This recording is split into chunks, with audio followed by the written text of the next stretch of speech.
금강경 오늘은 29분 위의 접정분을 하겠습니다.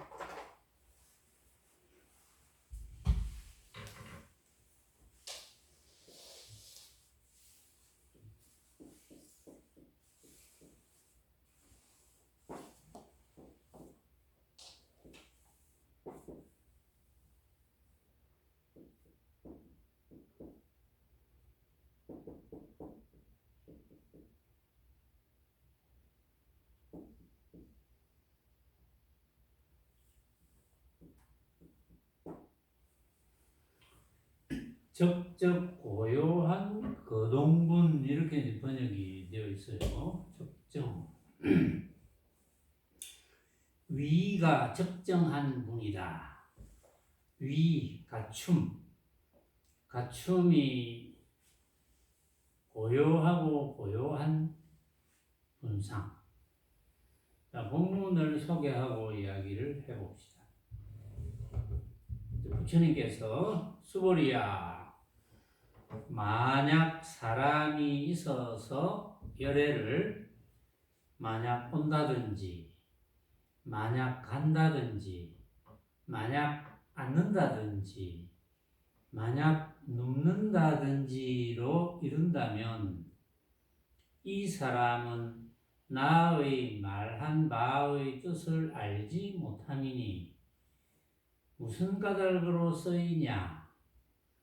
열애란 쫓아서 오는 바도 없고 또는 가는 바도 없음일세. 이 까닭에 열애라 이름함이니라. 요게 이제 위접정분의 전문입니다. 전문이 간단하니까 여기서 이제 간단하게 요약하면 이제 열애를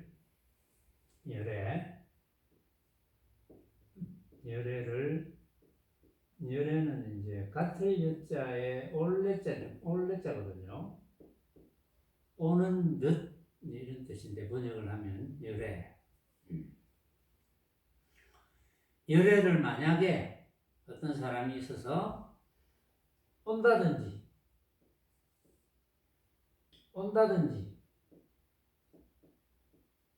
간다든지 앉는다든지 눕는다든지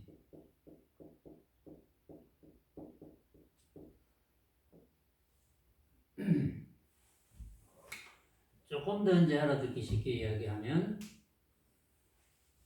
열애께서 오시네, 저기 열애께서 가시네, 열애께서 앉으시네, 열애께서 앉으셨네, 열애께서 누우셨네, 뭐 이런 식으로 표현을 한다면 그런 사람은 내 뜻을 모르는 사람이야. 내 부처님께서. 왜냐하면 열애란 쫓아서 오는 바도 없고 무소종래며 이렇게 되는데 쫓아서 오는 바도 없다. 무소종래지만 무래 오는 바도 없고 오는 바 하면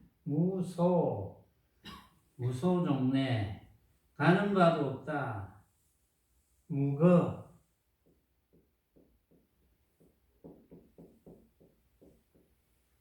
온도 없고 감도 없다.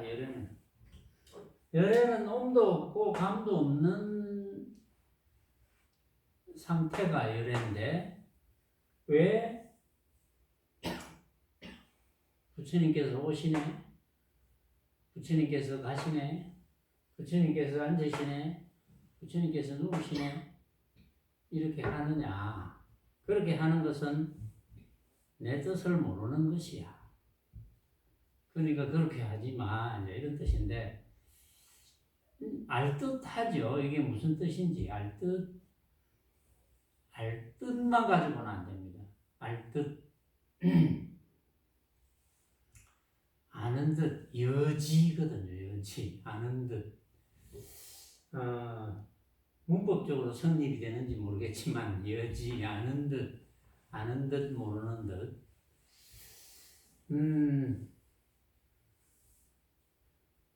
여기에서는 이제 가만히 생각해 보면 열애란 가고옴이 없는 것이다. 이걸 이제 두 가지 견해로 볼 수도 있어요. 이제 법신의 문상에서 열애는 법신이거든요. 법신의 문상에서는 법신의 모습이 없으니까 열애의 법신이나 여러분들의 법신이나 다르지 않거든요. 그러니까 이제 흔히들 어떤 이제 이런 부처님 상을 보고도 아유 우리 부처님이 저기 계시네 이런 분도 있더라고요. 전에 보니까 이제 아주 큰 부처님 상을 보고 아유 우리 부처님 여기 계시네 또 이런 분도 있고 그건 뭐 상징적으로 그렇게 해놓긴 해놨지만 이제 돌이지 그건 돌이고 또는 다른 어떤 조형물이고 그러는데 여기에서 열애는 옴도 없고 감도 없다. 이제 법신의 분상에서 법신의 모양이 없으니까 온다 할 수도 없고 간다 할 수도 없고 그렇죠. 온다 간다 이렇게 말할 수 없습니다. 법신의 분상에서.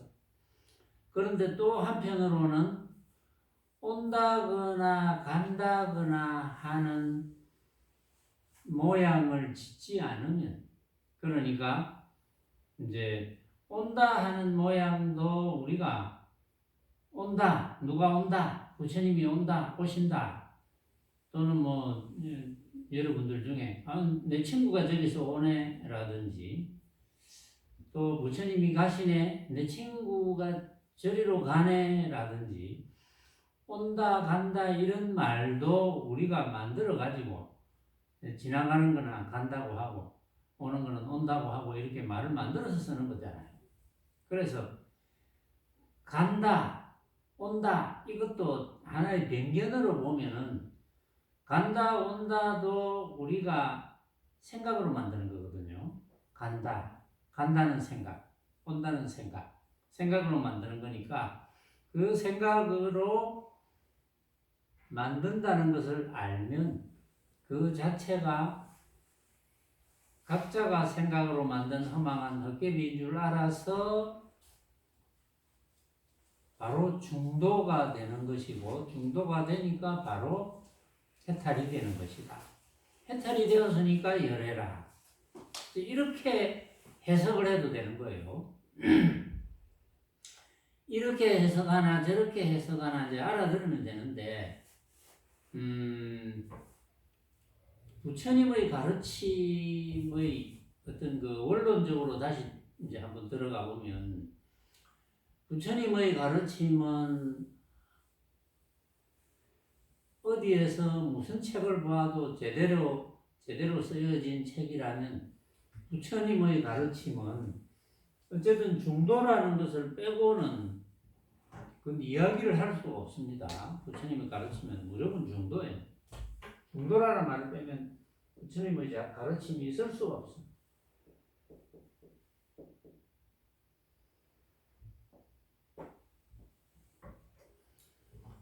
근데 이제 전에 제가 이제 컴퓨터와 그 사람과의 비교 이런 부분을 한 적이 있는데 요즘 보니까 AI 이런 게 이제 발달하고 지금 일본 같은 데는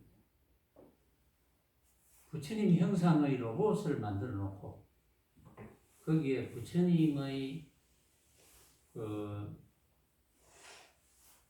법문 그러니까 경전에 쓰여져 있는 내용이 부처님 법문이잖아요. 지금 이 건강경의 위적정문도 부처님께서 수보리에게 법문하시는 거거든요.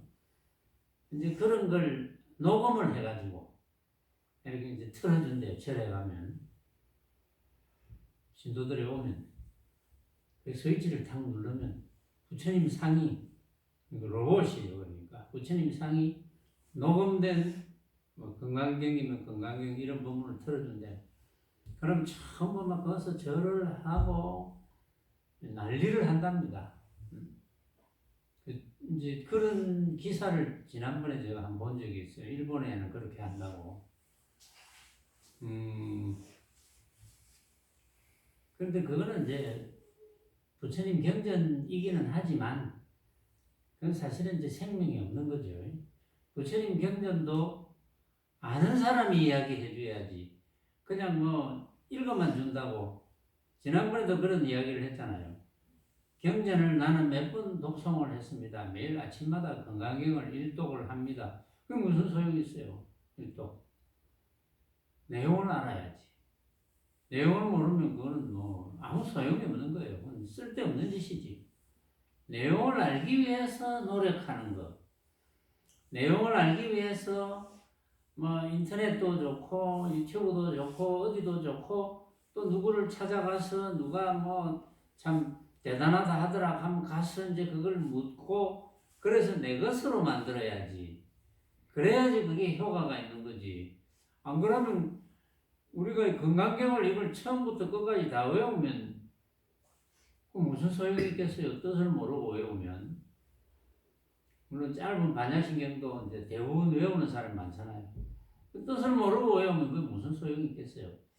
그런데 아주 재미나게도 어떻게 가르쳤는지 모르겠지만 아마 설문조사를 해보면 이것도 설문조사를 해봐야 되거든요. 우리나라 이제 뭐 성가든 제가든 설문조사를 한번 해봐야 됩니다.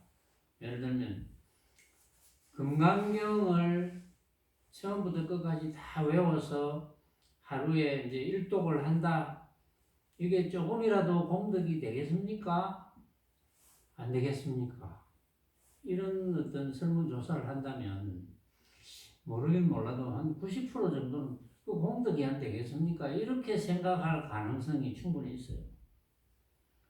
물론 이제 공덕이 되는 경우는 이런 경우는 있어요. 이제 내가 외워가지고 건강경 독송을 한문으로 안 하고 이제 한글로 한다.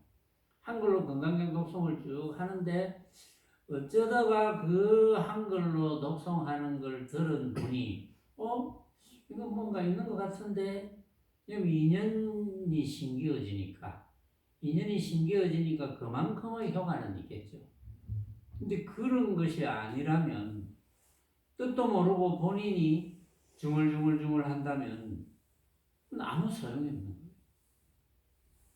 근데 여기서 이제 법신의 분상 이런 말을 했는데 법신은 참나거든요. 말로 하자면 법신이 참나입니다. 이 참나는 부처님의 참나와 중생의 참나는 다르지 않다고 이제 대부분 이제 잘 알아요. 여기 계신 분들은. 그런데 이제 본문을 처음 듣는 분들은 잘 모르겠죠. 참나가 그게 뭔지.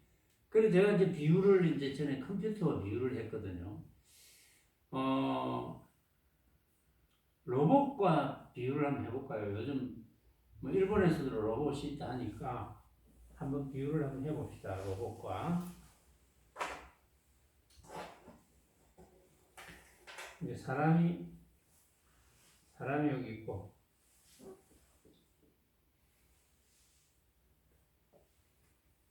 빨간 거는 사람이고 파란 거는 로봇이다. 비유를 해봅시다. 파란 거. 이 로봇입니다. 이건 사람이고. 자, 비유를 해봅시다. 이 로봇의 모양을 사람과 똑같이 만들었어요. 요즘은 그 무슨 기법인가 모르겠는데 또 아바타처럼 해서 만드는 게 있더라고요. 사람처럼. 그러니까 사람이 이렇게 움직이면 그 아바타 그림이 같이 사람처럼 움직이고 노래도 부르고 춤도 추고. 그 어쨌든 뭐 그런 거는 그런 건데 이제 로봇이 있다. 로봇도 팔다리, 로봇도 육신이 있잖아요. 로봇 육신, 로봇 몸체, 이건 사람 육신. 그러면 로봇이 작동이 된다는 것은 사람이 살아있다는 거거든요. 사람이 죽으면 이 육신의 기계를 작동 못 시키잖아요. 로봇도 그 배터리가 들어있어서 스위치를 탁 넣어야지 작동하잖아요. 배터리가 있어서 스위치를 안 넣는다든지 하면 이건 사람 죽은 거하고 똑같거든요. 그러면 로봇의 그 두뇌 쪽에는 이제 프로그램된 우리나라의 사람의 뇌 세포와 같은 것을 프로그램해서 이제 넣습니다. 요즘은 AI가 발달을 해가지고 뭐 딥러닝 기술인가 해가지고 스스로 진화하는 기술이 있다고 하더라고요. 그게 예를 들어서 바둑 같은 것도 보니까 전에는 이제 바둑 같은 게 그냥 프로그램만 넣어놓으면 프로그램 된 것만 가지고 이제 바둑이라는 것을 두고 바둑 수를 내고 이렇게 한다는데 지금은 그 기술이 워낙 발달해가지고 이 AI 스스로가 이제 수많은 기보를 입력을 시켜놓고 스스로 진화를 한대요. 스스로 그걸 이제 딥러닝 기술이라고 한다고 하더라고. 깊이 학습한다 이런 뜻이겠죠. 스스로 학습하는.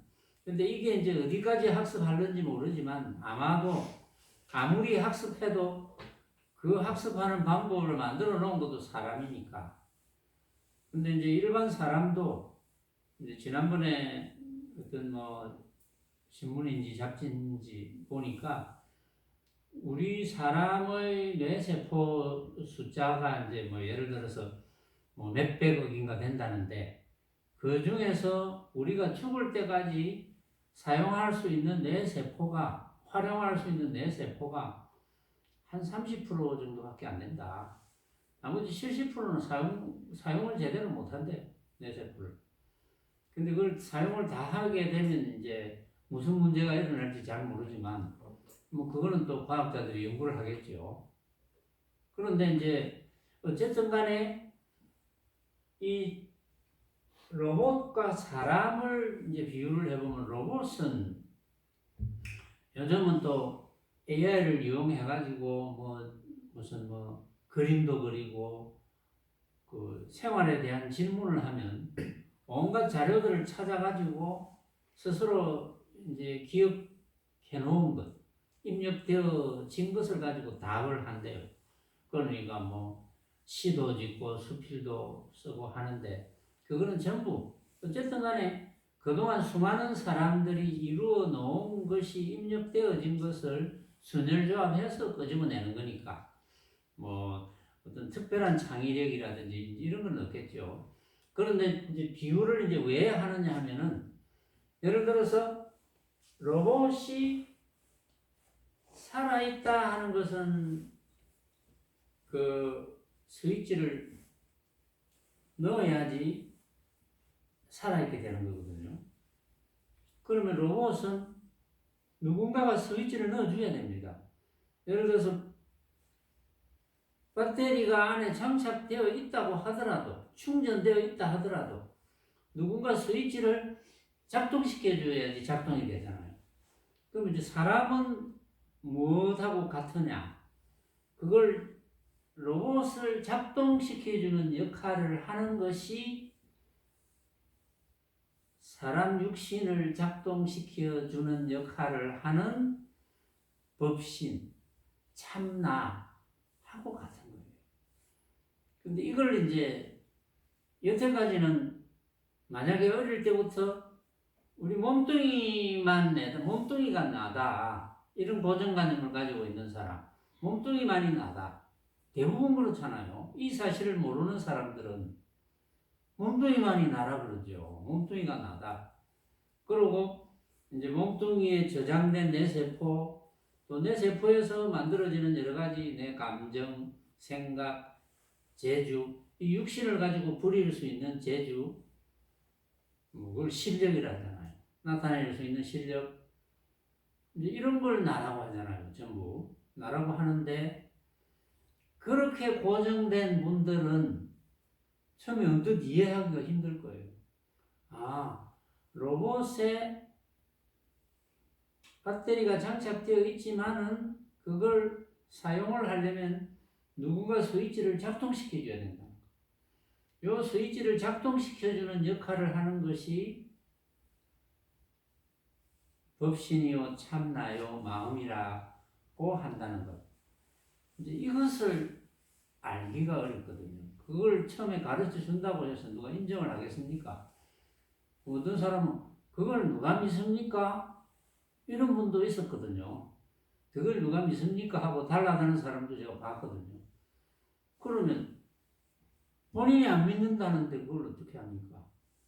내 용돈 줄게 이래도 안 믿겠나 이럴 수도 없는 거고, 내가 니한테 뭐라도 다 도움을 줄 테니까 이것만 믿어다오 이럴 수도 없는 거고, 만약에 그렇다 하더라도 본인이 믿지 않는다면 안 되잖아요. 참 묘하죠. 그걸 믿어야 성립이 된다. 그런데 왜 어떤 사람은 믿고 어떤 사람은 안 믿을까요? 왜 그럴까요? 도영이는 믿어지나? 믿어지구나. 지원보살은 믿어져요? 예. 예, 자신이. 도양보다는 훨씬 자신 만만하네요. 예. 근데 혹시 주변에 그런 이야기를 한 적이 있는지 모르겠어요. 그 안 믿는 사람이 많을 건데요. 지원보살은 그런 경험 없어요? 있어요?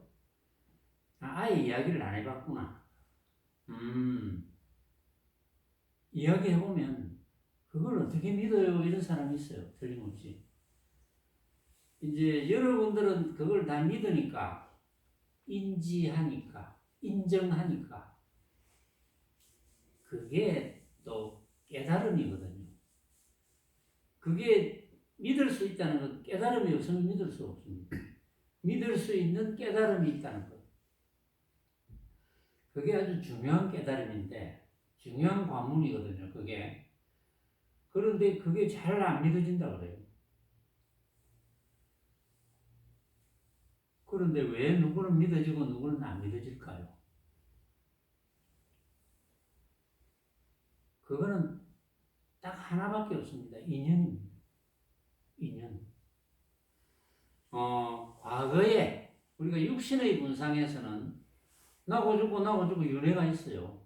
그런데 참나의 분상, 법신의 분상, 마음의 분상에서는 같은 말이거든요. 지금 참나나 마음이나 법신. 우리 보통 생각을 마음이라는 사람이 있잖아요.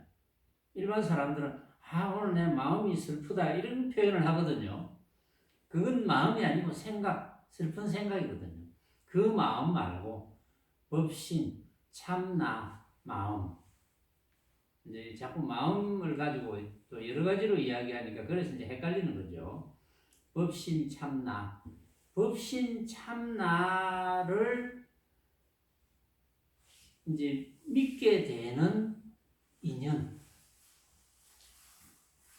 그리고 세월이 아무리 지나도 법신 참나는 모양이 없기 때문에 변함이 있다, 변함이 없다 이런 말을 할 수가 없어요. 응? 변함이 있다, 변함이 없다. 그걸 이제 능엄경에서는 부처님이 또 다른 식으로 비유하기도 하고 이렇게 하는데, 만약에 그 변함 없는 것을 만약에 우리가 설명을 해본다면, 우리가 이제 어릴 때 스스로 먹기 시작할 때 안 먹으면 배고픔을 느낀다. 또는 이제 배고플 때 먹어줘야 된다. 이런 걸 알기 시작했을 때, 그럼 어릴 때 배고프니까 먹어줘야 된다. 그 다음에 이제 어른이 되어서 수십 년이 지났어도 배고프니까 먹어줘야 된다. 이건 변함이 없잖아요. 배고프니까 먹어줘야 된다. 이거는 모든 사람도 변함이 없거든요. 배고프니까 먹어줘야 된다. 변함이 없는데, 이렇게 변함이 없는 것처럼 우리 참나 법신 마음이라고 하는 것은 변함이 없는 거예요. 그런데 이제 이게 묘한 게 변함이 있다, 변함이 없다 이런 말을 쓰려면 모양이 있어야 되거든요. 근데 법신은 모양이 아니거든요. 그래서 이해하기가 조금 어려운 거예요. 모양이 아닌데 작용을 일으키니까. 그래서 이제 조금 이해하기는 어려운데 이걸 이해하는 사람은 틀림없이 과거에 오랫동안 그걸 숙세를 하죠. 숙세. 과거 전생에 인연이 있었던 겁니다. 이게 굉장히 중요한 이야기거든요. 바로 앞 전생이라든지 또 어릴 때라든지 또 그 앞 전생이라든지 전 전생이라든지 언제인지를 몰라요. 그런데 법문을 들었든지 책을 읽었든지 언젠가는 어떤 분이 그런 이야기를 했다, 책에서 나왔다, 법문을 했다 생각해보고 처음에는 그게 그럴 리가 있겠나라고 생각해도 전혀 생각이 안 나는 사람하고는 다르거든요. 만약에 틀렸다고 생각하는 것도 인연입니다. 그거 말도 안 되는 소리인데 이렇게 이야기를 하고 생각을 했다 합시다. 그것도 인연이 심겨지는 거예요. 말도 안 되는 소리를 어디서 들었는데 인연이 심겨지는 거예요. 그런데 그 비슷한 이야기를 어디 가니까 또 하더라. 또 어떤 책에 보니까 또 쓰여졌더라. 또 경전을 읽어보니까 경전을 해설한 곳에서 또 비슷한 이야기를 하더라. 이렇게 된다면 그게 인연이 심겨지는 거거든요. 그러니까 어찌됐든 여기 계시는 여러분들이 만약에 그것을 인지하고 맞다고 인정했을 때 그거는 이제 이미 인연이 심겨진 상태거든요. 인연이 심겨진 것이 과로 나타나는 거예요. 말하자면. 그런데 이 사실을 모르면 일단 수행이 안 되는 거죠. 그러니까 이 사실을 알면 이제 어느 경지냐 하는 거죠. 이 사실을 알면 육조 해능대사가 금강경 한 기절을 듣고 느낀 바가 있었다 하는 경지인 거예요. 이게. 그래서 육조 해능대사가 보조 홍인대사를 만났을 때, 해능이 홍인대사를 만났을 때 너 왜 어떻게 왔느냐?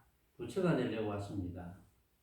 너 같은 시골 촌놈이 무슨 부처가 된단 말이고 이러니까 대뜸 그 출신에는 시골과 도시가 있겠지만 어떻게 불성에 부처 중생이 다르겠습니까? 시골과 도시가 다르겠습니까? 이걸 알고 있다는 거예요. 그 본성, 참나, 다르지 않다. 이걸 알고 있다는 거예요. 그러니까 이걸 알고 나서 그 다음에 이제 이 관문을 넘어서야지 부처님의 중도 법문을 이제 이해하고 터득할 수가 있는 거예요.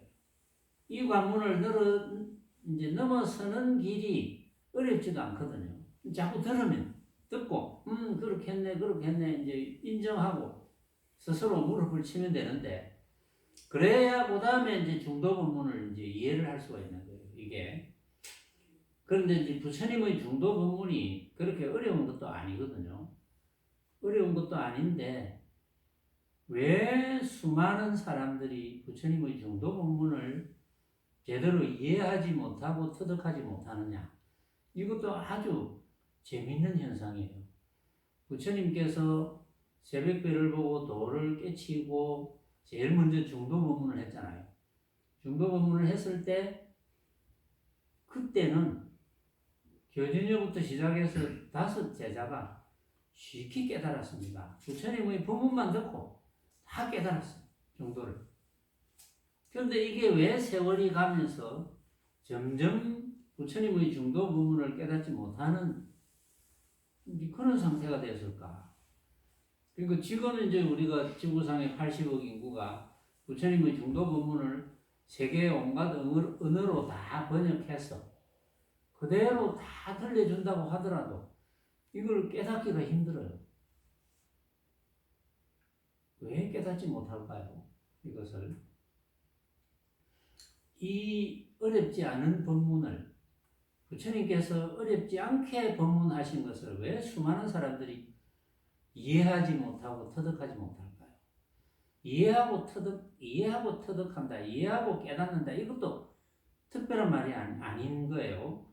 이해한다, 이해하고, 그게 실천이 되면 그게 터득인 거예요. 깨닫는다고 하니까. 깨닫는 어떤 특별한 번개가 치고 벼락이 떨어지고 이런 게 아니에요. 중도 본문을 이해하고 실천이 된다. 그럼 그게 터득인 거예요. 빈틈없이 실천이 된다. 빈틈없이 실천이 된다는 것은 이해한 것을 놓치지 않는다 이 말이거든요. 이제 깜빡하거나 또는 어떤 이제 과거의 어떤 잘못된 버릇 때문에 깜빡한다. 이제 그거는 아직까지 터득이라 하는 수준은 아니거든요. 그래서 깜빡하고 놓쳤다. 깜빡하고 놓쳤을 때 아이고 내가 놓쳤구나. 안 놓쳐야 되겠네. 이게 수행이라는 거죠. 수행이 어려운 게 아니고 그게 수행이라는 거죠. 그래서 그게 빈도수가 점점 많아지면 수행이 잘 안 되는 거고 빈도수가 점점 줄어들면 수행이 잘 되고 있는 거고 이제는 빈도수고 뭐고 필요 없다. 이제는 내가 내 자신에게 쏘가 넘어가지 않는다. 어떤 경우라도 나는 중도가 된다. 그거는 터득이고 그것이 해탈이고 그것이 부처인 거예요. 이제 어려운 게 아니고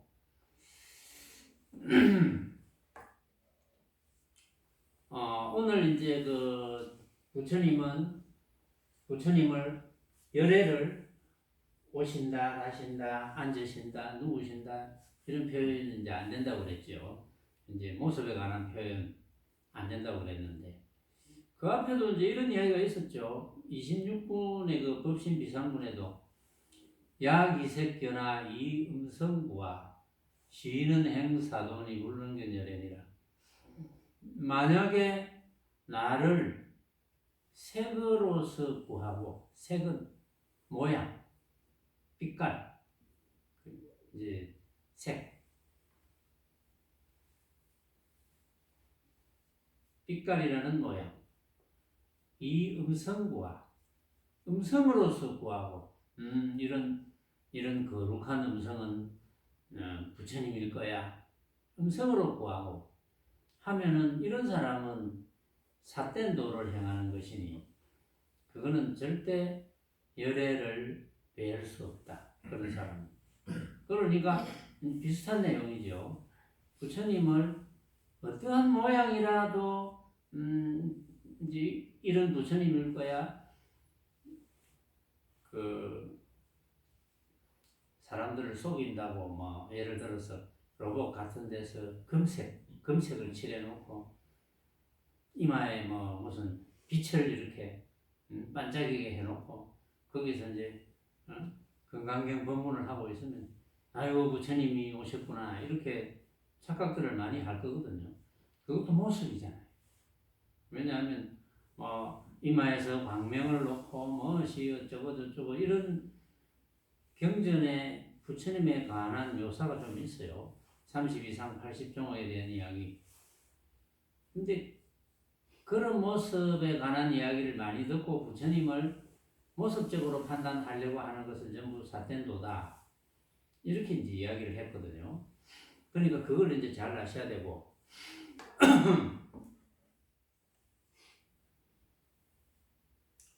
이제 이 대목과 비슷한 그 대목이 있는데,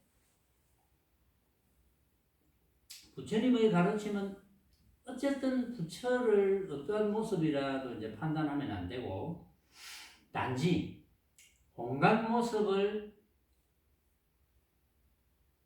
각자가 생각으로 만들었기 때문에 진짜 모습은 없다.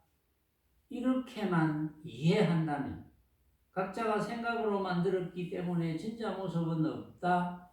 이렇게 이해한다면 당연히 집착을 안 하겠죠.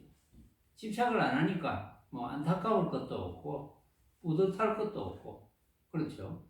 집착 안 하니까 당연히 걸림이 없죠. 걸림이 없으니까 해탈이고, 해탈이라면 부처인 것이거든요.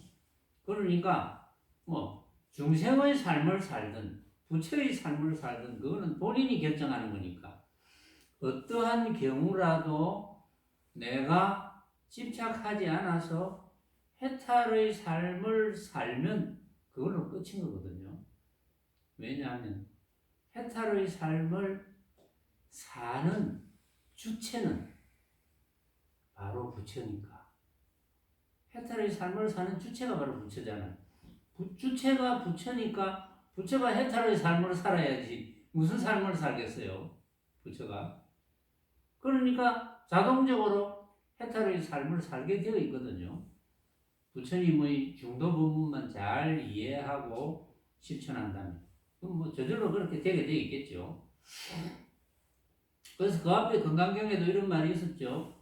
범소유상 계시 허망 약견재상 비상이면 적견열애라. 범소유상, 모습이 있다는 것은 다 허망한 것이다. 모습이 있다는 것은 왜 허망하냐? 허망하다는 것은 진짜가 아니라는 거거든요. 가짜라는 거거든요. 그러니까 모습이 있다 하는 것은 다 가짜다. 왜? 각자가 다 생각으로 달리 만드니까. 그거는 누구의 생각을 진짜라고 하겠노? 각자의 생각이 다 다른데 누구의 생각을 진짜라고 하겠습니까? 그 누구의 생각도 진짜는 아니다. 자기 입장에서는 진짜라고 할지라도 이치적으로는 그 누구의 생각도 진짜는 없다. 그러니까 가짜일 수밖에. 그렇죠. 그래서 범소유상 기시 허망이요 약견재상 비상이면, 만약에 그런 온갖 모습, 재상, 온갖 모양을 비상으로 알면, 모양 아니네? 뭐 이렇게 알면, 가짜네? 제대로 된 모양 아니네? 진짜 모양 아니네? 이렇게 안다면 당연히 집착이 없어져서 걸림이 없어서 해탈되어서 부처니까 즉견열애라. 바로 부처님을 뵙게 된다. 왜냐하면 내가 부처님을 알게 된다 이거거든요. 내가 부처의 행을 수행하는 것을 알게 된다. 그래서 이제 실제로 보면은 지난번에도 제가 몇 번 소개를 했지만은 이제 사람들이 자꾸 이제 착각하고 이러니까 육조 해능대사도 어떤 수행하는 모양에 자꾸 집착하고 이제 이러니까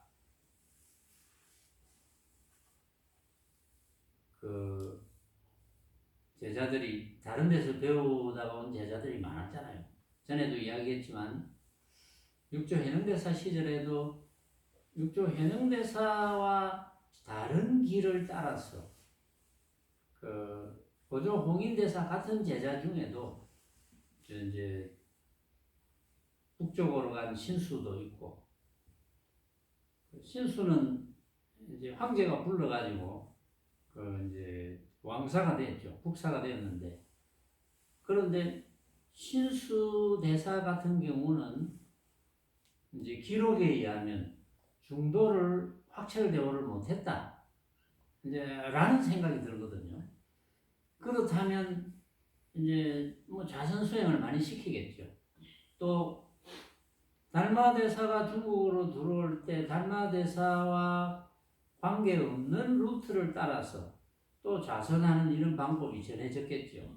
그러니까 이제 그것이 달마대사부터 2, 3, 4, 5, 6, 6조 해능대사까지 갈 때까지도 달마대사부터 해능대사까지는 돈법, 법문 듣고 단박 깨닫는 돈법이었거든요.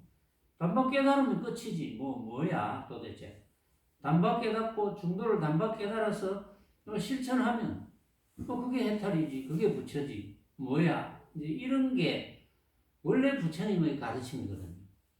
원래 부처님의 가르침인데 이제 그게 잘 안 되거나 그 이치를 터득하지 못한 분이 가르치는 방식이 이제 여러 갈래로 이렇게 벌어진 거예요. 그러니까 이제 여러 가지 어떤 그 역사적으로 보면은 육조 해능대사도 처음에는 홍인대사가 육조 그 해능에게 너는 당분간 좀 숨어 지내라. 왜냐하면 이제 나라가 좀 이렇게 시끄럽고 또 뭔가 전했다는 것, 뭔가 특별한 걸 전했다는 것, 그 전한 걸 물건이 중요한 줄 알고 그걸 뺏어야 된다. 이제 이런 게 있었기 때문에 어쨌든 육조 해능대사를 숨어 지내게 해서 그 사냥꾼들 사이에서 오랫동안 숨어 지냈다고 그래요. 그러니까 육조 해능대사는 중도를 확철 대오한 분이기 때문에 이제 중도 법문만 해주면 알아듣기만 알아들으면 이제 해결이 다 되거든요. 그런데 지난번에 이야기했다시피 어쨌든 중국이 당태종 이세민이 당나라로 통일을 했죠. 중국을 통일을 하고 나서 그 시대에 다행스럽게 육조 해능대사가 천하를 장악했다. 그 천하를 장악한 덕분에 중도 법문이 이제 살아있은 거예요. 이게 말하자면. 그러니까 뭐 부처님 당시에는 더더구나 그래요. 그냥 제자들이 부처님께서 새벽별을 보고 깨달으시고 한 고행과 쾌락의 양극단을 떠나서 중도를 터득했다라는 이 법문을 듣고 다 깨닫거든요. 부처님이 그 새벽별 법문도 보면은 새벽별을 보고 도를 깨치니 깨닫고 나니까 새벽별이 아니네. 깨닫고 나니까 새벽별이 아니야. 왜냐하면 처음에 본 새벽별과 그럼 깨닫고 난 뒤에 본 새벽별이 다르던가요? 사실은 전부 다르지 않다고 생각할 거 아니에요. 그 새벽별이 그 새벽별이지. 그러면 내가 지금 새벽별을 보고 도를 깨달았는데 그럼 그 새벽별이 없어지고 다른 새벽별이 나타났던가? 그건 아니거든요. 단지 생각이 달랐다는 거죠. 그 새벽별을 보고 도를 깨치고 나서 쳐다보니까 그 새벽별이 당연히 아닌 거죠. 왜냐하면 내가 생각으로 만든 거니까. 사람들은 생각으로 만들었다는 생각을 못하기 때문에 그 새벽별이 그 새벽별이지 어디 뭐 다른 데서 새벽별이 따로 왔나? 이렇게 생각하니까 깨닫지 못하는 거예요. 그러니까 부처님께서는 그게 불축어물이라 해가지고 물건에 따르지는 않지만 물건에 따라가면 어떻게 됩니까? 물건에 따라가면 모양을 진짜로 인정하는 거잖아요. 그러니까 물건에 안 따라가. 가짜인 줄 알아. 그러면서 그렇다고 해서 불시무정이라고. 이거는 무정물은 아니야. 그 새벽별을 보고 그 새벽별이 아니네. 딴 데서 다른 새벽별이 온 건 아니지만 똑같은 새벽별을 보고 그 새벽별이 아니네. 그래서 각자가 생각으로 만드네. 만드는 줄 안다는 거죠. 그게 불시무정이거든요. 만드는 줄 알아. 만드는 줄 모르면 이제 만약에 깨달았다 해도 만드는 줄 모른다면 개송해. 불시무정이란 말이 없으면 그건 잘못하면 무기가 되거든요. 그러니까 무기라는 것은 아무것도 없는 거. 분명히 새벽별을 보고 깨달았는데 그러니까 이제는 모양을 따라가지 않아. 왜냐하면 온갖 모양이 각자가 생각으로 만든 허망한 헛개비라는 걸 아니까 따라가지 않지. 따라가지 않으면서 알아, 뻔하게. 그 사실을 알고 있으니 불시무정이거든요. 무정물은 아니다. 아무것도 없는 건 아니다 이 말이에요. 응? 알고 있지 않느냐. 거기서 부처님의 중도 법문이 끝난 거예요. 그러고 나서 이제 좀 더 쉽게 이제 교진이하고 그 다섯 비구들에게 이야기를 하기 시작한 것이 고행과 쾌락의 양극단을 극복하고 떠나서 중도를 터득했다. 이렇게 이제 설명하기 시작한 거예요. 고행과 쾌락은 그 당시에 전부 고행을 하니까. 그래서 고행과 쾌락은 서로 반대되는 모습이잖아요. 고행도 각자가 생각으로 만든 것, 쾌락도 각자가 생각으로 만든 것. 각자가 다 생각으로 만든 거야. 크다 작다 하는 것도 각자가 생각으로 만든 것, 부자다 가난하다 하는 것도 각자가 생각으로 만든 것, 성공했다 실패했다 이것도 다 각자가 생각으로 만든 것. 이렇게 중도 법문을 쉽게 설명하니까 아이고 그렇구나. 내가 여태까지는 그 것을 구했네. 그것이 진짜인 줄 알고 구했네. 그 쾌락이 진짜인 줄 알고 구했네.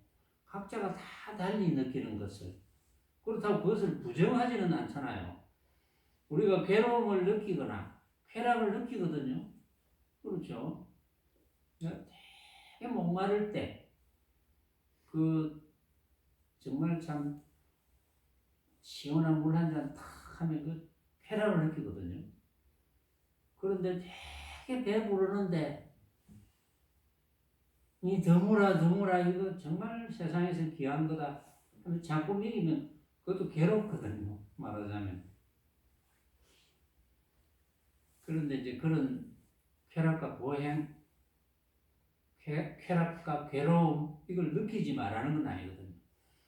쾌락을 느끼고 괴로움을 느끼지만 그게 각자가 생각으로 만들어서 다 다르구나. 다 다르겠구나. 누구에게나 쾌락과 고통이 있잖아요. 쾌락과 고통이 없는 사람은 없거든요. 한 번 이상 경험하지 않은 사람은 없거든요. 그러면 쾌락과 고행의 양극단을 떠난다 해놓으니까 아유 쾌락도 느끼지 말고 고통도 느끼지 말고 그러면 어떻게 하라는 거고 그렇다고 무기가 되어가지고 돌이나 쇠처럼 살라는 뜻은 아니라고 하고 그럼 어째 살아라는 말이고 이렇게 가르치는 거예요. 그렇게 중도에 대한 것을 명확하게 가르쳐 주지 않고 두리뭉술이하게 이렇게 가르치면 어떻게 살아는 거야? 쾌락도 하지 마라 하고 고행도 하지 마라 하고 멍청하게 있지 마라 하고 어떻게 하라고?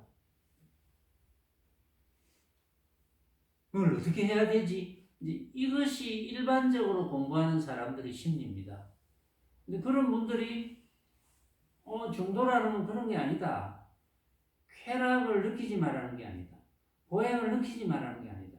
어차피 괴로움도 우리는 몸이 아프면 괴로움도 느끼게 되고 배고픈데 뭘 못 먹으면 괴롭고 또 뭐 즐거우면 또 아주 배가 고픈데 뭐 먹을 걸 주면 참 즐겁잖아요. 또 그런 걸 다 느끼지만 단지 내가 느끼는 그것은 진짜는 아니다. 똑같은 상황, 비슷한 상황이라도 우리가 다 같이 한 하루를 다 굶었는데 다 같이 배고픈 상태에서 다 같이 똑같은 음식이 제공됐다. 다 같이 너무나 즐거워. 그런데 그 즐거움이 다 다르다는 거죠. 그 중에도 어떤 분은 몸이 좀 아픈 분은 그래도 나는 좀 더 배를 좀 더 골아야 되겠다. 나는 지금 장이 별로 안 좋고 하니까 나는 좀 더 굶는 게 좋겠다 이런 사람이 있을 거거든요. 그건 다 다른 거예요. 근데 그걸 이제 일괄적으로 같다고 착각하는 것 그렇게 수행을 강요당하는 거 이게 문제거든요. 그러니까 부처님 당시에는 어쨌든 제자들이 부처님 법문 끝에 깨달아가 전부 중도를 터득한 거예요. 그러니까 이제 분명히 이야기를 합니다. 다 조사해보니까 여러 가지 길을 빙빙 둘러가지고 공부를 이루었다. 이런 기록이 없다는 거예요. 단지 중도 법문을 듣고 부처님의 중도 법문을 듣고 다 깨달았다. 그래가 온갖 지금 이제 가르치는 사람들 중에 육바라밀을 강조를 많이 하거든요. 도시지계, 인욕, 정진, 선정 지혜바람일, 육바람일을 닦아야 된다.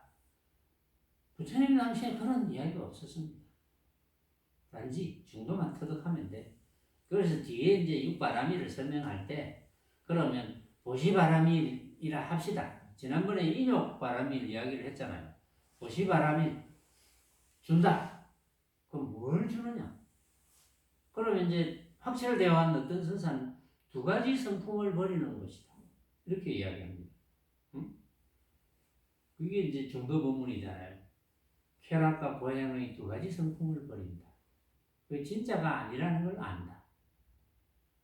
이제 이렇게 뒤에 이제 설명해요. 근데 부처님 당시에 그걸 일일이 뭐 이렇게 이제 설명하진 안 하고 뭐 중도 법문 들으면 바로 깨달으니까 그래가 뭐 오랫동안 닦아야 된다든지 이런 거는 근본 경전에는 없습니다. 기록이. 그러니까 부처님의 중도 법문을 듣고 바로 깨달으면 그만이에요. 특별한 게 없습니다. 그러니까 육조 해능대사도 어쨌든 다만 자기 마음에 항상 바른 견해만 일어나면 그래서 번뇌망상에 물들지만 않으면 그게 견성이라고. 바른 견해가 뭡니까? 중도의 바른 견해. 내 생각이 맞지 않구나. 이 중도의 바른 견해잖아. 네 생각도 맞지 않고 내 생각도 맞지 않아. 그러나 그래 알고 우리는 서로 주고받고 이야기하고 대화하고 서로 그렇게 살자. 이거거든요. 그러니까 다 인정해주고 전부 다 그래 니도 맞고 니도 맞고 다 맞아. 각자가 느끼는 거니까 다 맞아. 근데 이게 어렵지는 않은데 이게 실천이 또 그렇게 쉽지는 않을 거예요. 이제 훈련이 좀 필요하거든요. 이제 그렇게 남을 니도 맞고 니도 맞고 니도 맞고 니도 맞고라는 이런 생각을 가지고 오랫동안 살지는 않았거든요. 그러니까 이제 그걸 뭐 각자가 알아서 적응해야죠. 적용시키고.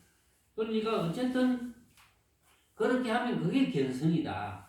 견성이 볼 성품이 따로 있는 것이 아니고 성품, 마음, 참나 그거 어떻게 봅니까? 그거 볼 수 있다고 생각합니까? 못 봅니다. 그런데 그걸 못 본 사람들이 어디 헛개비 같은 걸 본 사람들이 꼭 보았다고 주장해요. 또 그렇게 이야기하는 사람들이 많아요. 책에도 막 그렇게 써놨어요. 안타깝게도. 아니, 볼 성품이 없는데, 깨달아야 될 성품이 없는데, 견성, 성품을 본다 이 말이잖아요. 성품을 보면 해탈이거든요. 볼 성품이 없다는 것을 깨닫고, 그리고 내 눈앞에 나타나는, 내 앞에 나타나는 온갖 모습, 만법이죠. 제법, 만법. 그 만법이, 알고 보니까 각자가 다 생각으로 만드는 거니까, 가짜네. 이렇게 알면 그게 견성인 겁니다. 견성을 따로 구하면 안 돼요. 이거는 제가 뭐 누가 뭐라 해도 자신있게 이야기를 드리는 거예요. 뭐, 내 말을 믿든지 말든지 그거는 각자 알아서 할 일이고.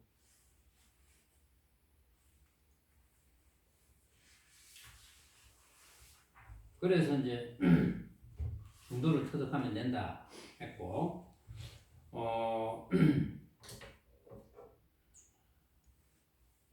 그래서 중도를 터득해서 해탈되면 된다 했고,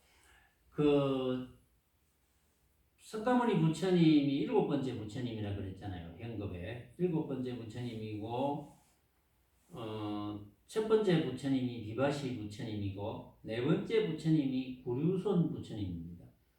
구류손 부처님의 개송이 또 재미있어서 한 번 더 소개를 할게요. 옛날에도 소개를 했는데, 몸이 진실치 않음을 보면 그것이 부처의 몸이요. 몸이 진실치 않음을 보면. 자, 한번 각자 자기 몸을 보세요. 내 몸이 진실치 않네. 그건 뭐 가짜다 이 말이지. 왜냐면 내가 생각으로 만드는 거니까. 이런 생각. 내 몸이 이렇게 생겼네.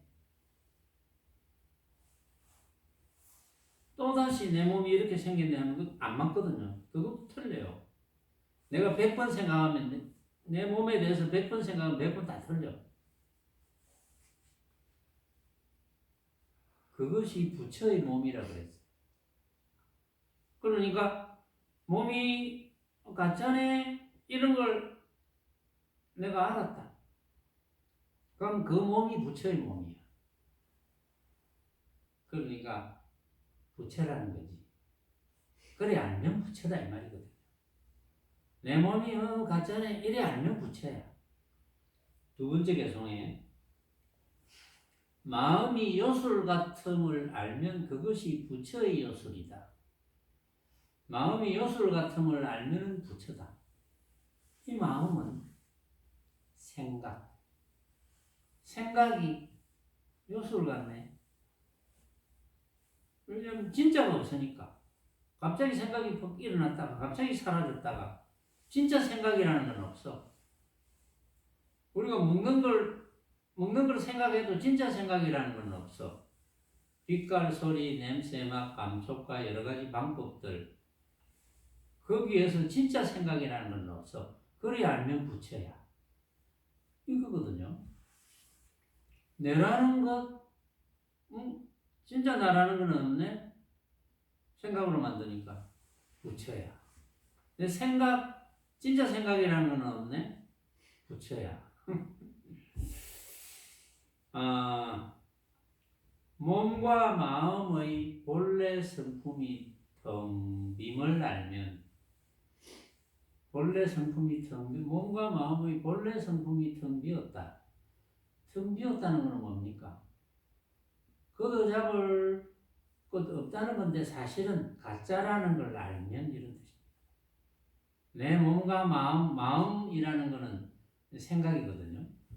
내 몸에 대해서 생각, 내 마음에 대한 생각, 이걸 가짜라고 다 알면 그 사람은 부처님과 무엇이 다르겠느냐. 그리고 부처라는 거지. 아까 처음에 이야기한 걸 강조했죠. 내 몸이 진짜가 아니네 하고 알면 부처야. 내 생각이 진짜가 아니네. 각자가 다 생각으로 만드니까 진짜가 아니네 하면 부처야. 이렇게 몸과 마음, 몸과 생각이 진짜가 아닌 줄 알면 그 사람이 부처야. 이런 뜻입니다.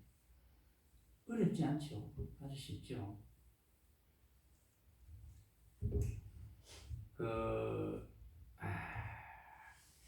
요 뒤에 이야기를 내가 해주려고 했는데, 요거는 다음 시간에.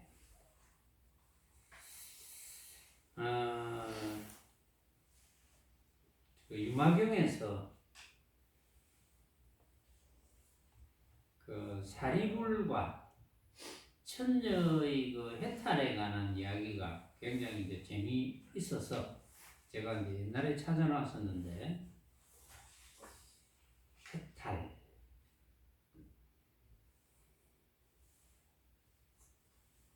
요거는 이제 내용이 조금 길기 때문에 다음 시간에 하겠습니다.